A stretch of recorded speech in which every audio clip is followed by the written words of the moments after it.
Welcome to Going Green podcast, our sort of weekly look at what we need to do to improve what I'd like to call this week the cyclic economy. And before you start thinking about bicycles, no, we're actually thinking about reducing, repairing, rethinking, recycling, reusing, reimagining how we actually use things. And I've nicked that from all over the place, although Paul here will give you probably a better idea of what the slogan should have been. Well, yeah. Well, I didn't think about this, but some boffin at the HM's government did, and they gave it. This is their lovely title. It is "Prevention is Better Than the Cure."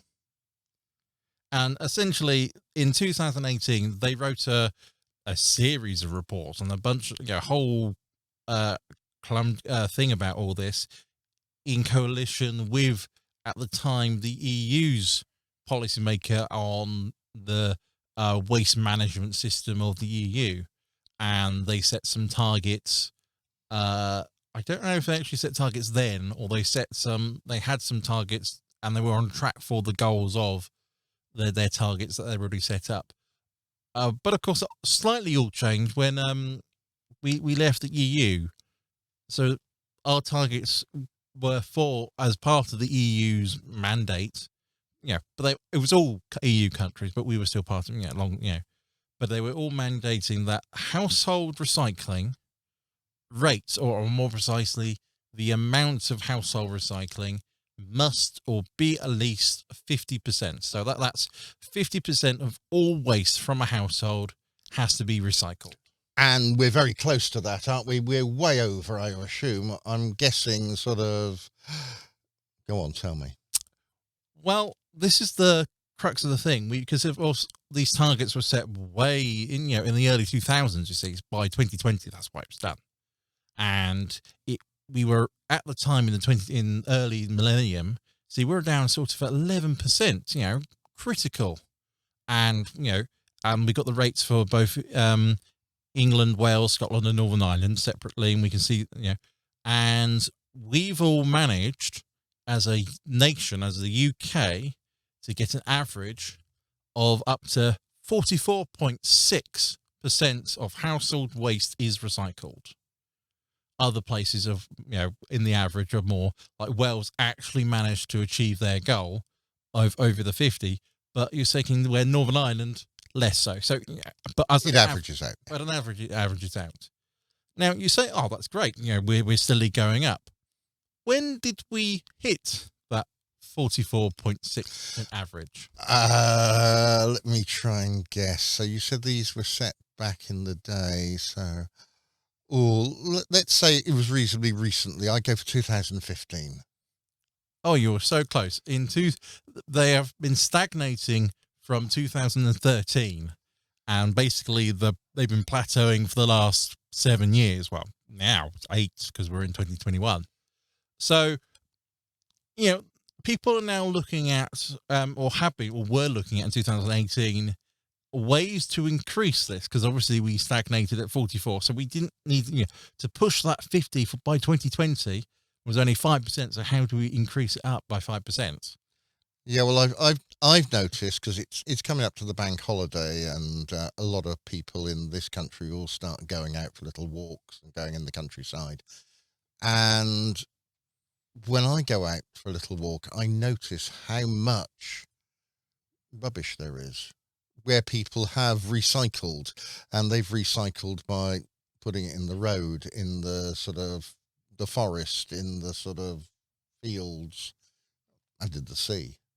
Yeah, it's one of those sad things to say, all this, or the littering, essentially, it is causing all the problems. And one of the critical things is, a part of all this strategies is, of course, the initial first step of the 5-part plan, or 5-part stratagem, or mandate, is what you want to call it, is of course prevention. If you prevent products or consumer goods from having to be recycled, whether that's making them stronger, tougher, expand their lifespan, or those sorts of things. Of course, then they don't need to be recycled, and then they don't enter the waste disposal, waste management program. But as soon as you then go into they have to be recycled. I mean, like say, like a cardboard box. A cardboard box is quite happy to store everything until, and it's perfectly happy, but until you need to get rid of that cardboard box, then it goes for the waste. Well, so what you're asking then for people to do basically is, can you change your buying habits? Can you only buy from retailers that supply, first of all, perhaps goods in recyclable packaging, but goods that then can be repaired? For instance, I had a mobile phone, and when I got it out, people used to laugh at my mobile phone and say, that works, does it? But it was not that old, really. It just wasn't the latest because I could take the battery out and I was on about my third or fourth battery. Whereas now I've got a certain phone made by a company. I don't want to mention Apple. I mustn't mention them, must I? Yeah. And I've got one of these eye thingies, and the battery life's getting worse. Now, the rest of the phone works fine. And can I repair it? Can I replace just the battery? Nah. Well, speaking about all this, and I was just looking at when it was coming in, and there was actually the UK Parliament is actually writing, I say new law, but it's actually changing the law, and it's actually doing the movement, which is known heavily on the internet as the right to repair. It was critical in America, but not only was the American doing it, we're doing it, the EU, and I think China's also doing it, but I'm not quite sure on China because, of course, it depends on how the guy's feeling at the time. But anyway, essentially, they are trying to bring in the law. They're doing it slowly instead, not metaphorically. Slowly and surely, yeah. Surely and surely. How about that? Yeah. And first they're doing it for appliances. And basically they're rolling a pilot scheme, or not pilot scheme, but a thing on that all appliances must have or must be able to be repaired, as in spare parts must be allowed to be bought by repair shops so people can repair them. They can get engineers out and technicians to repair home appliances. Well, when I bought not my first computer, but when I was actually doing some work, I had a BBC network. These were great BBC computers, and they were all networked, and we had a friendly engineer. And what he used to do was, if we had a fault, he didn't come in and sort of throw away the motherboard. No, we had sort of better integrated circuits, I suppose, in those days. And I used to like him he wet his finger and he went around and touched all the chips, and he found the one that burnt his finger. And that was the idea why he wet his finger, so it didn't burn too much. And then he'd just get the soldering iron, out it would go, put a new one in, and it worked again. Great. Huzzah. I'm a bit confused about the camera angles. Yeah, and the right to repair movement is one of those things where lots of things where it's if it's easy, such as just replacing a part, things like a rubber seal or like a shelf, like in a shelf in a fridge, or those sort of things are separate from the product but has to be assembled in next. I've lost my words have gone today. Today? Shut up. Yeah, okay. And so that they've got the ability to sort of replace basically parts, but it isn't just that. You're still often taking a whole big bit out and throwing it away and putting another one in. It's no different than a car. But I remember my first car, and it wasn't all electronic doobry and everything else. Most of it was mechanical. There were some electrics, but not electronics. And I could replace various bits and pieces of that. But now I look under my car and, I don't recognize what most of the bits are. and B, I don't have hands that are multiple jointed to try and get down into this tiny little space, because the bonnet area, when that's for the Americans, they have a hood where the engine is so much smaller. Well, I say yes, but it's yes, things have got better and things, but they require more technicians. But at the same time, you've got to remember the car has an onboard computer now, and basically what that happens is the technician plugs their tablet into the computer, and it then reads out all the faults that the car is reporting. Yeah, I had the AA man came out, the Automobile Association. It's a car repair, sort of nationwide car repair, sort of diagnostics. They'll get you out of trouble, get you out of the way. And they came and had a look at my car, and he had his little machine that he wanted to plug it in. And he was terribly disappointed that my car didn't have anywhere he could plug it into. So he had to use a different means of diagnosing the problem, which was sort of use a bit of common sense. And he really wasn't very good.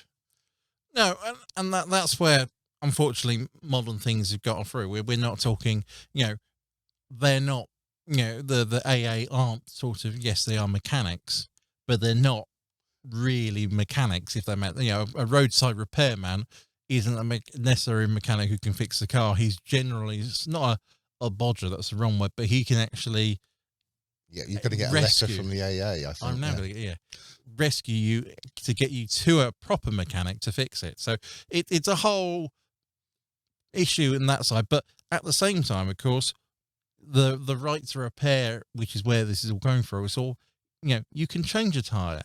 You can put whatever tire you like, right? What's the problem of doing that with other things like TVs? What about standardizing plugs?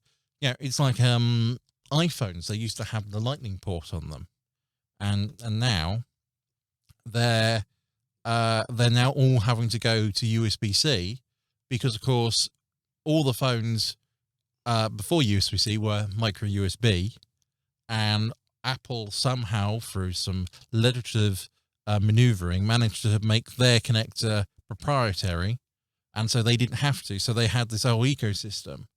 Well, they've been clever, and they've learnt their lesson this time, and now they're going to have to force Apple to go to the USB-C, which like everyone else, really.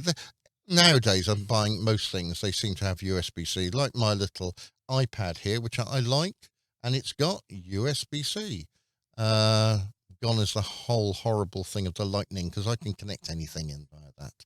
All right, so we've got this first idea then of you're choosing the right company that's going to supply you goods that's going to last, or goods that basically can be repaired. What's next? Well, in relation to how this all goes, is where you enter in the cyclic, what they call the cyclic economy, and it depends on where do you want to start. Because obviously, if you're trying to do the repair, well, that means you can reuse it. Yeah. And if I'll let you put the camera on you. And if you're always reusing it, then it might be a way of, well, can we redesign it to make it better, but not. Then the course of if a new thing comes out, it's going to be compatible with the old things, which then leads to a reduction, because obviously you're only buying new, and yet it still works with the old, so you're not having to throw away the old. The backward compatibility. It's backwards compatibility, but it's also forward compatibility as well, which is the so it's not sort of this sort of simple sort of, what's the next step? I've repaired it. No, it's thinking about the whole thing in a go. You're trying to think, along the product lifestyle, life cycle. I'll get there. Too many round things.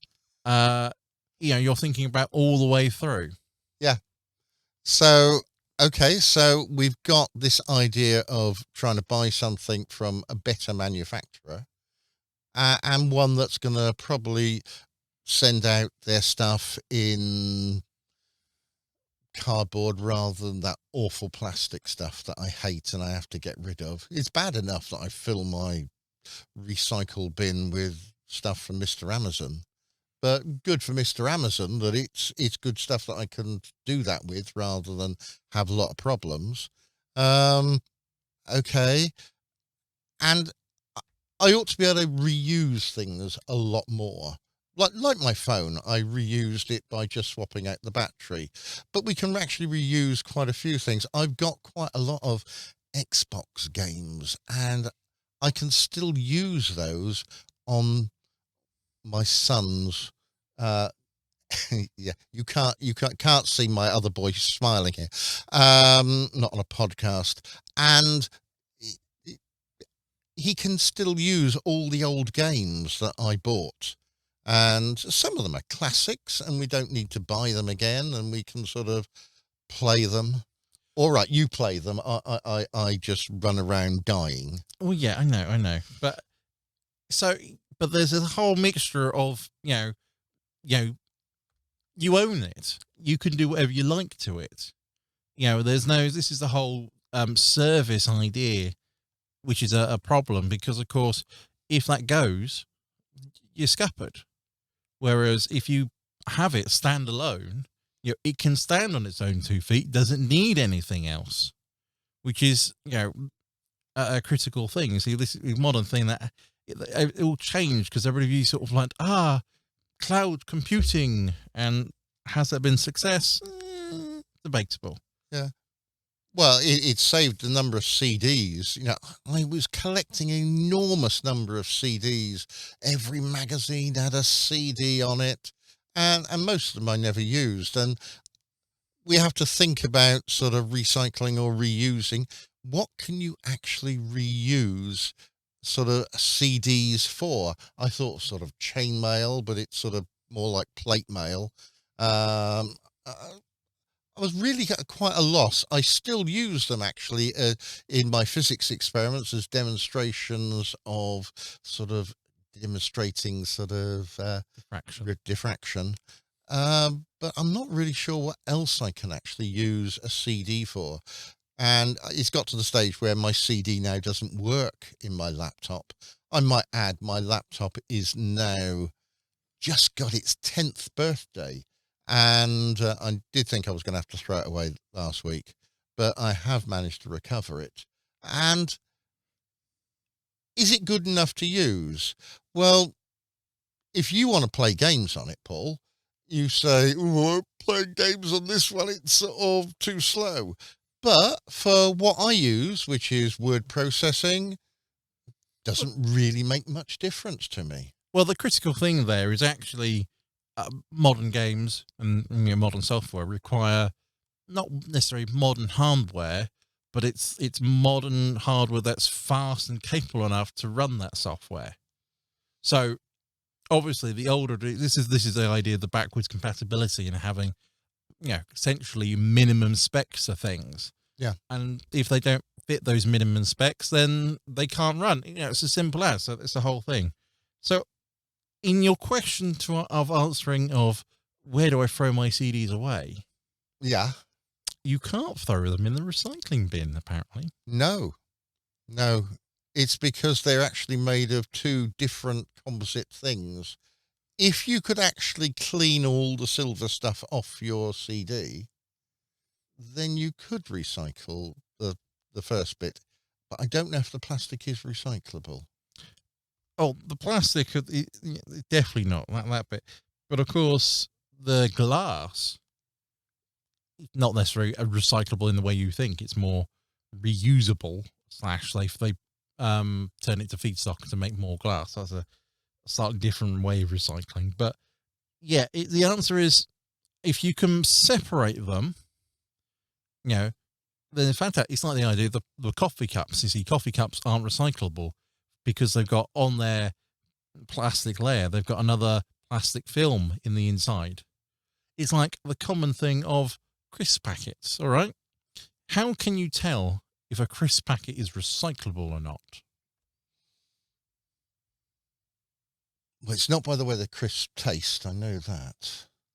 And the answer is, and it's very crude, is you scrunch up your crisp packet, and if the crisp packet, I say springs back, but obviously not sort of like a bounce back, but sort of slowly expands to somewhat looking like a crisp packet, if that makes any sense, as it uncrinkles itself. Yeah.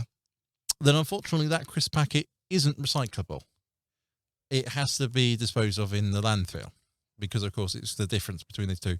Now, There is a good one I know with, I saw, let's advertise, Walker's Crisps, and they were offering a simple and free crisp packet recycling scheme. And they weren't fussy. They'd accept at this recycling scheme any old person's crisp packets. And they said they could recycle quite a few of these different bits and pieces. And good for them. And if you want to find one of those, then basically there's several places you can try and look it up on the web. You could even go and have a look at myrenewableenergy.org, which is my website. And I've got it listed there where you can actually go and find places where you can dispose of your crisp packets and they will recycle them for you. How? I didn't ask. Yeah, when reading their lovely press article, they were a bit nuanced about how they're recycling the crisp packets, but they can confirm, and they are very happy to tell you it is genuine recycling, as opposed to just being we're going to collect them all and then throw them away elsewhere. They're actually are processing them, to basically form new packets. It's just how they're doing it is a bit sort of, I wouldn't say nuanced, but a little bit secretive, because obviously they can do it to any crisp packet because crisp packets are, that's how they're made. They're very boringly they're just all the same apart from different people's labels on them. So there's some sort of magic going on, but it's not magic because, of course, you got what is a crisp packet made of? It's made of a foil and then a piece of plastic on top. Well, you can recycle the foil, but then dispose of the plastic, and therefore you are recycling the crisp packet. Sort of, yes. Okay. Where I see a lot of crisp packets, unfortunately, is on the playground. I also see a lot of crisp packets sort of in the road and whatever. And around here, I suppose we see some of them in the canal. And I saw a brilliant idea for getting rid of this. And it was totally 100% my spotting of this on the internet after you told me about it. Well, yeah. And this is a nice googly-eyed monster living in Boston Harbor. Well, I would say not only living in Boston Harbor, but that's where he originate and is spread out from. That's how the whole collaboration started, because they're now in Panama, you see, so they're now international. Oh, okay. So tell me a bit about it. So anyway, there was a critical problem in the Boston Harbor where some of the harbors along the Boston River were basically getting filled up with rubbish. And keen observers of the river noticed that the rubbish wasn't actually coming from the sea into the harbor. It was actually coming off land into the river and into the harbor. Okay? Okay. Right. So there's and you thought about simple ways of getting rid of the rubbish. We're talking about, is there a way, could we just, run along with a skimmer? You see there's probably skimmers all over the place. They're basically Jellybot I've seen. Yeah, France, little tiny, say drones, but they're robot boats, automotive boats, drive around, and basically they drive over the rubbish, and then basically they've got a net at the back, and the rubbish goes into the net, and then that's how you can dispose of it. Well, this guy was sort of like, he was not a climate activist, that's the wrong way to put it, but he was very sort of like, well, is there a better way? Is there a better way to do it? It's actually flowing. The rubbish isn't flowing into the harbour. It's flowing into the river and then the harbour. So it's flowing down the river. So it's flowing down the river. Well, river flow, that's movement. So we've got clever ways of utilising that movement, like a water wheel. So therefore, from going from power, which has to be charged, if you put a water wheel on a conveyor belt, then basically you don't have to power the motion of the scooping. And at the same time, if the rubbish is flowing down the river, then you just have to place it on the mouth of the river and basically funnel it into the conveyor belt. So now the actual work isn't being done by people or anything. It's actually natural process of just flowing into, and the water, of course, flows away, but the rubbish is collected and can be dumped and trashed. So this is basically a skimmer with a big water wheel that picks up all the rubbish in front of it and lifts it up out of the water and chucks it into a dumpster at the back. Yeah, and the dumpster can be taken away. And what happens to that? Landfill, obviously, and just... Well, no, because that actually goes and gets recycled properly, as in it goes through a proper recycling centre that way. You know, there's some clever and fancy statistics about it. But the idea is so the guy who was behind this designed it and then worked with the Boston Harbour Authority, basically the people who supervise it, and they said, this is nice, we could do some community action for it. And basically they said, well, what would make it better if we give it a name? And of course they wrote out to all the local schools, and the proud name of Mr. Trash Wheel came out. You know, it's the same way of welcome to kids naming it. I prefer Captain Trash Wheel. And so we'll get there. Cool. Oh, all right. We'll get there. And so that's how. And they also to make it more presentable is put googly eyes on it. Lovely. And then they painted some real eyes because the googly eyes wasn't working. Well, there. So that's the story. So anyway, so he's there and he's a proud member of the community and of the Riverside community. So he takes part in all the little festivals of the harbour and all sorts of things. Anyway, because this was such a success program, lots of other harbour authorities were like, "Oh, could we have one?" And that's where it all spring into. So as you say, you've got Captain Trash Wheel. You've got, I think it's like Professor Trash Wheel. And then it's Gwenda, the Trash Wheel of the West, the good Trash Wheel of the West. Yes, I remember. Yeah, it looked quite good.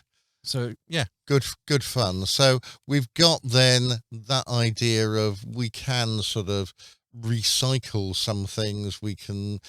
well, almost reimagine ways of trying to do things. You can take something that looks really sort of boring, like collecting trash, and shove a couple of googly eyes on it, do a big advertising campaign, and then it's the highlight of when they do a sort of a festivity, which is quite interesting, really, to sort of think that it's gone from sort of something that you ignore and don't like. It's waste to sort of, zero to hero story, really. Yeah. So in the last few minutes, we've been having a look at some things. I'll throw a few other things at you as we finish. What could you do with bits and pieces? What do you do with your old phone? Well, you can actually recycle them. People do collect them and they get used in various other places and for other things, like monitors. If you ever wander around a hospital, you see all these sort of monitors watching the heartbeat go up and down. They're old computer monitors that nobody wanted. The other thing, of course, you've got to remember is all the medals from the Tokyo Olympics. You see, they were all made from the recycled metal of all the phones that they gathered up in the last 4 years. It's a good idea, yeah. I didn't get one, but still, yeah. Don't buy aerosol cans anymore. Why don't you buy pump action ones? The one that we talked about just before we started here was aluminium foil. How many people throw aluminium foil away? And if it's got crumbs and bits and pieces on it or a bit of burnt stuff on it, I can't put that in the recycle because it's not nice and pristine so it can be used. But in fact, as Paul was telling me, what you can do with it is to basically recycle it, put it in the recycle bin because, Paul? So they were looking at what things can be done for foil. So the aluminium foil, when it is recycled, what happens is basically I wouldn't say it gets incinerated, but it gets melted down. So any organic matter on the foil sort of just gets burnt away anyway. So they were talking about you don't need to, give it a clean over. I'm not saying, to make it safe for handling, but it doesn't need to have a thorough sort of clean. And it's way better than, the old adage of sort of wrapping your food up in aluminium foil as opposed to plastic bags. It's such a better idea because, of course, the foil can just go in the recycling. Yeah. So just scrunch it up, and the more foil you can get and making a bigger ball in there, the easier it's going to be recycled. Well, I think we've come to the end of our 30 minutes on the timer now, so I think we better stop there. Next week, we'll have a look at some more items on going green. But until then, stay safe, and it's goodbye from me, and a goodbye from me. Bye. Bye.